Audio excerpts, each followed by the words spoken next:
Bonsoir tout le monde. Je me présente, je m'appelle Brahim Jelassi de l'entreprise Lavo.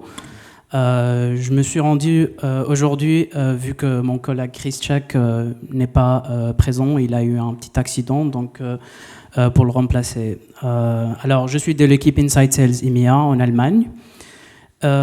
Aujourd'hui, j'aimerais vous présenter deux études de cas où la technologie IP a été un clé pour la réussite de deux événements sportifs.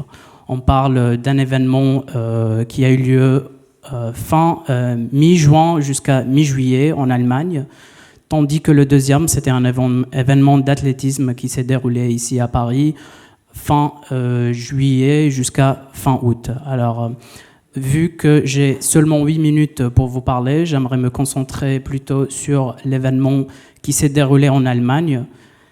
Alors, juste pour vous dire, les exigences de deux projets ont été très similaires.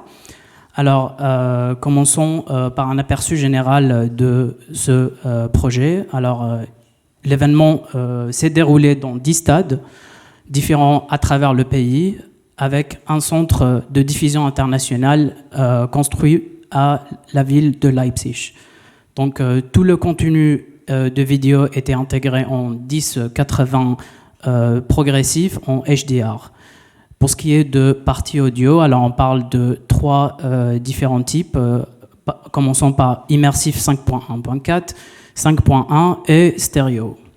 On note aussi la présence de 500 postes de commentateurs qui sont natifs en IP. Alors, un aperçu général de fiches caméras qui existent dans le stade. Alors, une exigence, c'était 34 caméras durant la phase de poule, qui a augmenté à 46 à partir de quart de finale. On parle de caméras manuelles, caméras haute vitesse, etc. Comme vous pouvez voir ici sur le diagramme. Pour ce qui est dans fiches microphone, alors des entrées audio, il existe 56 microphones de signal international. On parle de microphones d'ambiance, pour microphones sur les caméras, etc. Ils sont repartis, comme vous pouvez le voir sur le diapositive. Maintenant, on s'adresse un peu au centre IBC. Alors, tous les stades étaient équipés par des liens redondants de 200 gigabits par seconde qui géraient les flux multilatéraux et unilatéraux. Alors pour l'événement en Allemagne, les signaux ont été envoyés non compressés, tandis que pour l'événement de Paris, on parle de JPEG-XS comme méthode de compression. Pour ce qui est de Master Control Room, IBC, en fait, il y avait deux salles. On parle de Master Control Room où on faisait la surveillance de tous les flux qui rentrent des stades. On parle de flux live, flux de joueurs, flux unilatéral, et aussi d'une approche multiflux où on faisait le 10-80 en progressif SDR, HDR et entrelacé. Alors, pour ce qui est de régie audio, le mixage était en direct à partir de chaque stade. Tout d'abord, je m'excuse à mes amis anglais pour cette photo. Ça peut leur rappeler quelques souvenirs qui ne sont pas très agréables.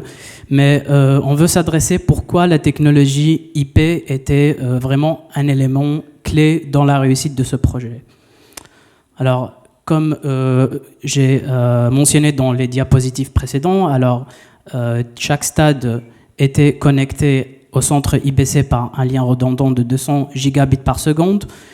La méthode de transport était le SMPTE 2110 et un pilotage en NMOS.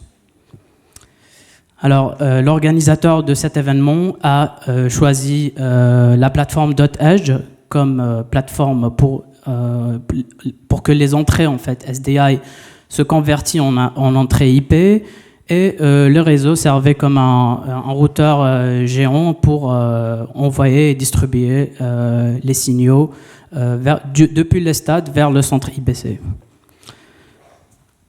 Maintenant, on s'adresse pour les traitements de signaux audio et vidéo qui étaient envoyés depuis le stade. Alors, on parle des applis Home App.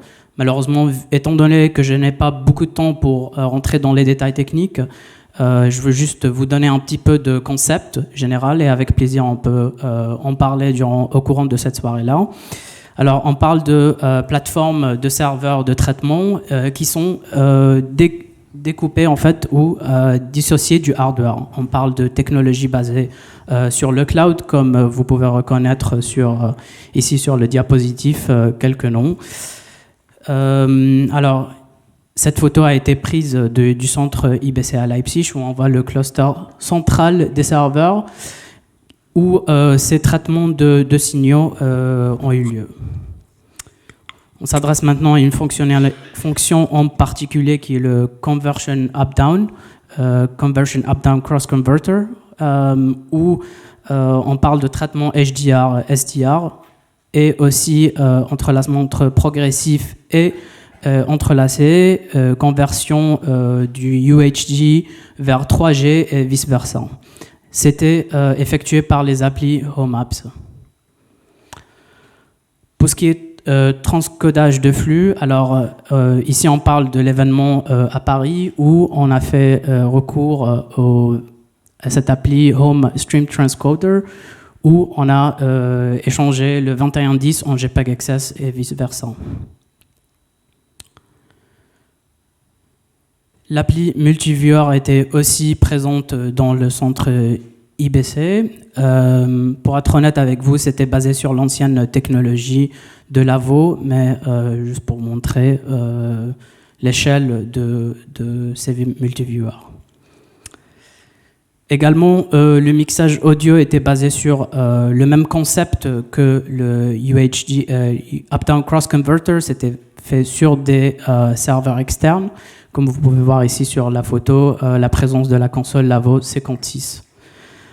Aussi, il est important de souligner qu'il y a eu un système d'automatisation Kik qui était intégré dans toutes les consoles. Ceci permet une meilleure expérience, disons, sonore pour les téléspectateurs. Et donc, en gros, le pilotage et gestion de système ont été faits par Home, qui est la plateforme de gestion de flux de travail, aussi par VSM, qui est le système de contrôle de broadcast. Ceci assure une expérience optimale des opérateurs. Et bien sûr, les produits sont rien sans la présence d'une grande équipe, comme vous pouvez voir ici sur la photo, mes deux collègues Philippe et Raphaël. Alors, merci et au plaisir de faire votre connaissance plus tard dans la soirée. Merci Brahim. Je crois qu'on peut le féliciter parce que 21 slides alors qu'il lui reste encore 1 minute 30, c'est assez rare.